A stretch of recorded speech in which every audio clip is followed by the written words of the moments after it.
La religión siempre ha sido parte de la sociedad, debido a que el ser humano siempre ha buscado su conexión con Dios. Dentro de las iglesias podemos encontrarnos con un personal que dedica su vida a la religión. El más importante y conocido es el sacerdote, el cual se encuentra al servicio de la comunidad religiosa. Pero, ¿qué pasaría si el puente espiritual entre Dios y el hombre se convierte en un auténtico demonio? Quédate para descubrir la historia del sacerdote que indiscriminadamente asesinó a sangre fría a una mujer y a su inocente hija. ¡Hey! Pero antes de comenzar, suscríbete si no lo estás, dale un like al vídeo y quédate para descubrir toda la verdad de este diabólico caso. ¡Empezamos!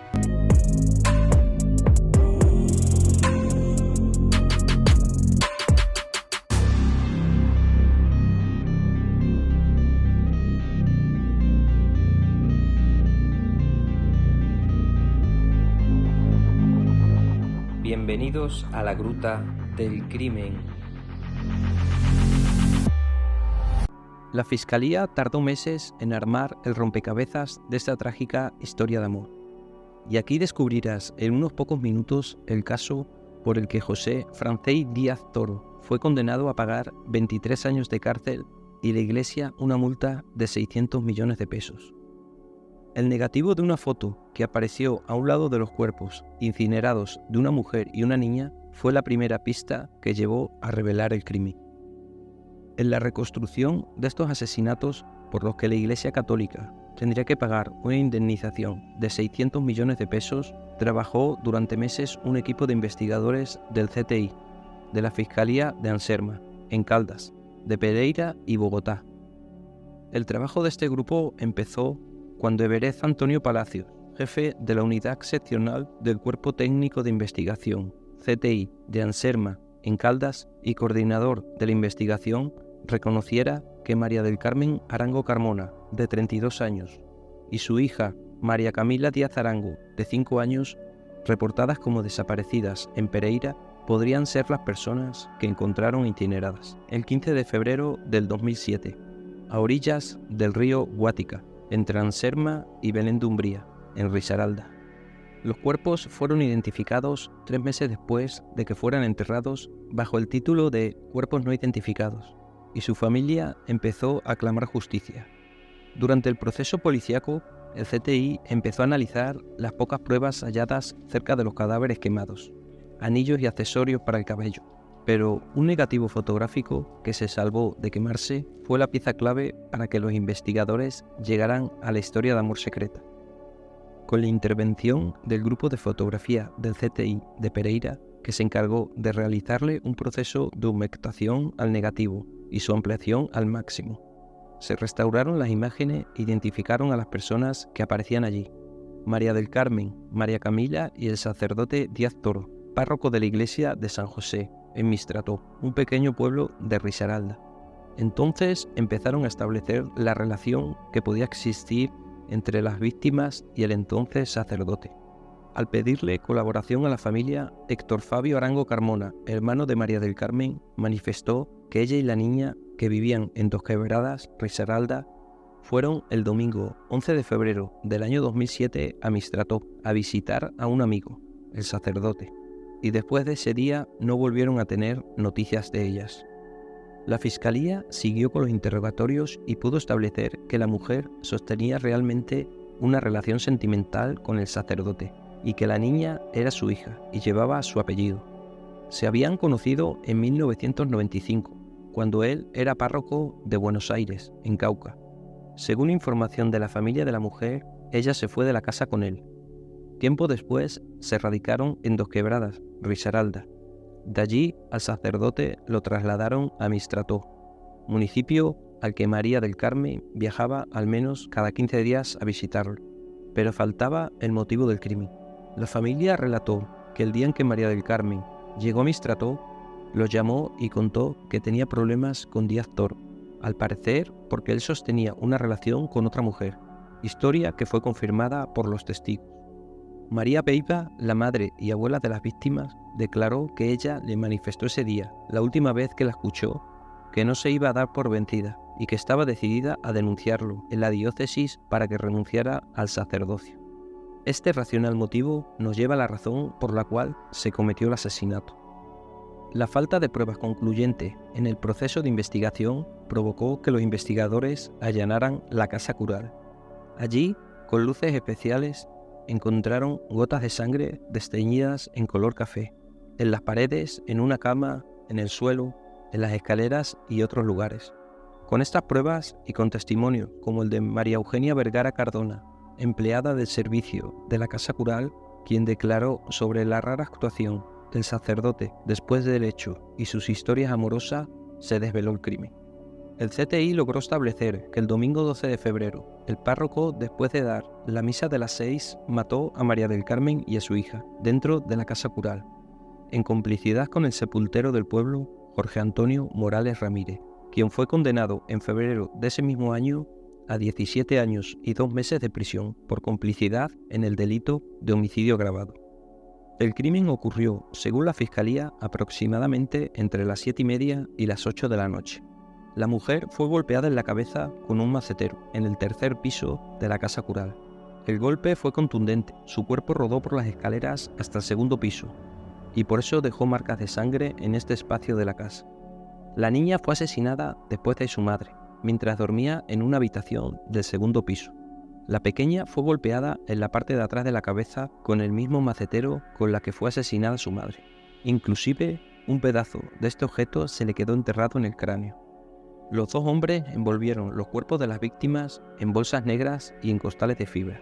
Las subieron al vehículo que estaba al servicio de la parroquia, un samurái de color blanco, y recorrieron unos 40 minutos por carretera hasta llegar a la orilla del río Guática, en donde rociaron los cuerpos con gasolina y le prendieron fuego con una cerilla. El sacerdote regresó a la casa a eso de las 2 de la madrugada del día siguiente. Lavó la casa con agua y jabón, pero algunas manchas de sangre se le escaparon. Hoy el sacerdote, que fue expulsado de la iglesia, permanece en una celda de la cárcel de varones de Anserma, en Caldas, mientras la familia de las víctimas, que se mudaron a Cali, esperan la millonaria indemnización. El 21 de noviembre del 2007 capturaron a Díaz Toro, quien durante la audiencia preliminar no aceptó los cargos. Sin embargo, el 12 de diciembre de ese mismo año firmó un acta de preacuerdo con la Fiscalía, donde se acordó que pagaría una pena de 46 años de prisión como responsable del delito de homicidio agravado en concurso homogéneo y sucesivo con homicidio agravado.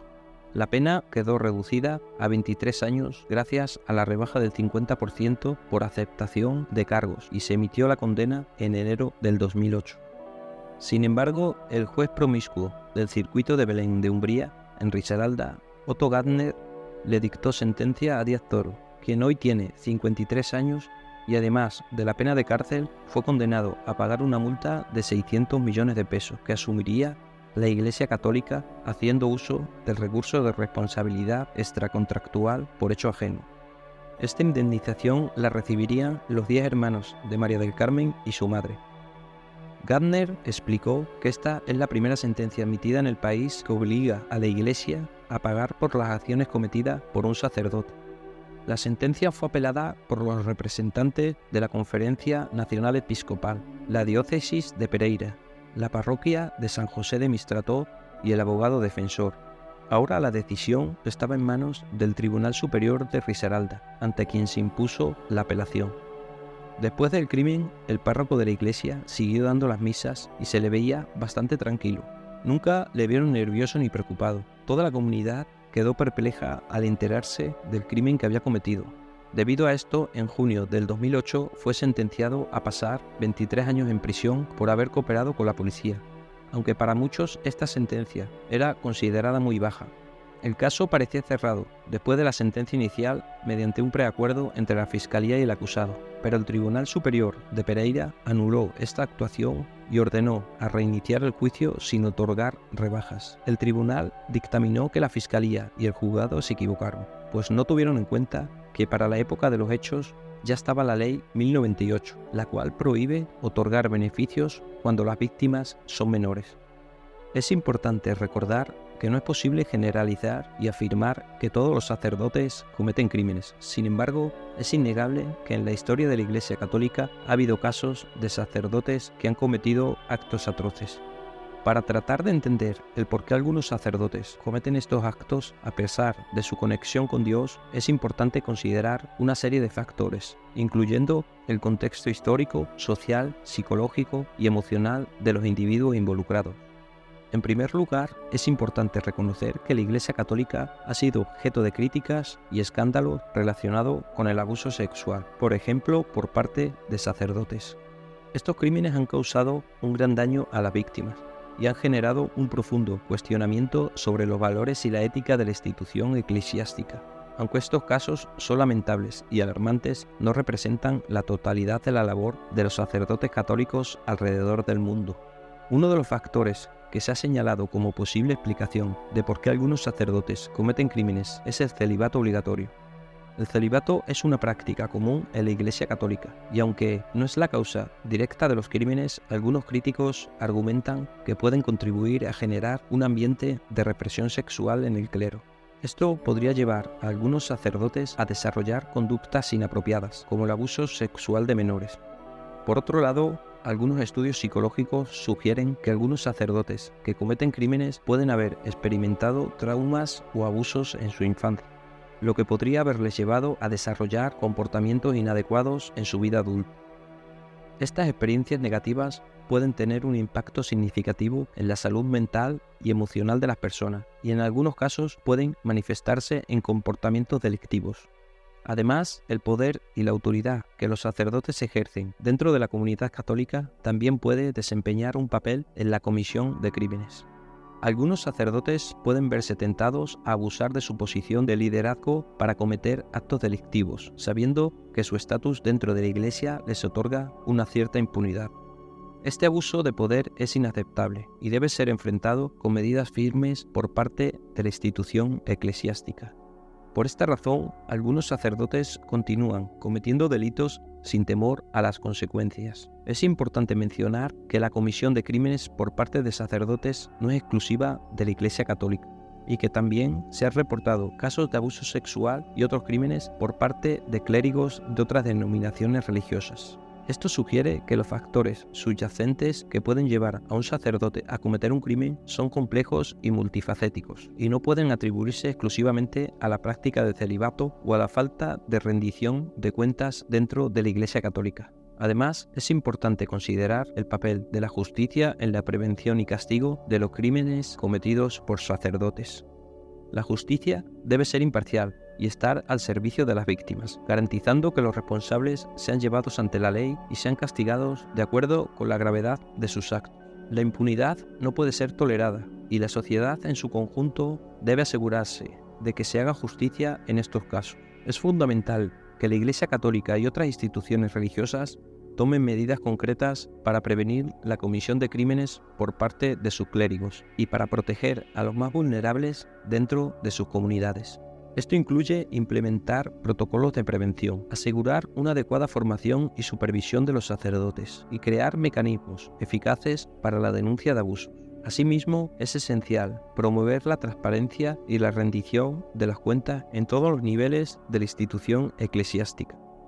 En resumen, la comisión de crímenes por parte de sacerdotes es un fenómeno complejo que puede estar influenciado por una variedad de factores, incluyendo el contexto histórico, social, psicológico y emocional de los individuos involucrados. La justicia, la transparencia y la rendición de cuentas son fundamentales en este proceso y es responsabilidad de toda la sociedad garantizar que se haga justicia en estos casos. Y esto ha sido todo por hoy. Espero que te haya gustado. Si fue así, activa la campanita de aquí abajo para que no te pierdas ninguno de nuestros nuevos contenidos. Gracias por acompañarnos en esta aventura por el mundo del crimen. Nos vemos en el próximo vídeo. Hasta la próxima.